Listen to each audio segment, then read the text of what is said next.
Hozir biz o'sha eng yuqoriga keldik, Dugobani. Tabiatni ko'rib turibsiz, juda ham chiroyli. Endi pastdagi suvni ko'ring. Tog'dan kelayotgan suv. Mana suv kelyapti-da. Bitta tadbirkorimiz tomonidan suv holati mana basseynga aylanib ketyapti. Mana bu yerda qurilish. Mana basseyn.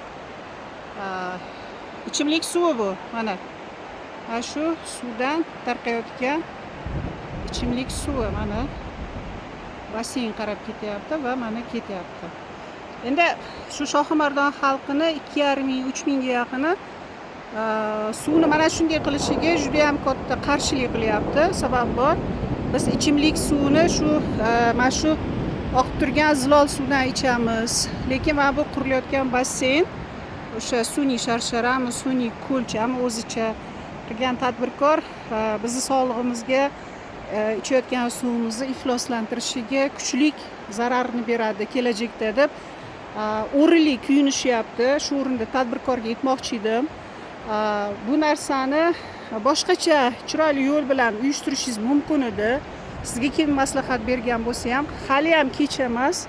Shohimardonni 2,5-3 ming aholisini fikrini inobatga olgan holda, shohimardonlik xalqni hurmat qilgan holda ishlaringizni joy-joyiga qo'yib, qonuniy, tabiatga zarar bermagan holda amalga oshirishingizni so'rab qolar edim. Chunki mana suv chiqayotgan joy. Bu qorni suvi, hurmatli yurtdoshlar. Mana qorni suvi chiqayotgan suv. Toza suv, sof toza. Endi mana o'zingiz o'ylang, sof toza suvni mana qaysidir tadbirkorimiz basseyn qilib, mana qilib suvni yo'lini to'sib, O'zbilarmonlik bilan bilmayman, Xayrul Haybayev sizni xabaringiz bormi yoki yo'qmi? Mana bu yerda mana tog'da ham o'zi kesish ishlari boshlangan. Mana bu mumkin emas. Shohimardon eng xavfli hudud sanaladi. Yog'ingarchilik, sel bo'lgan joylarda talofatlar bo'lib qolishi mumkin. Geologiya,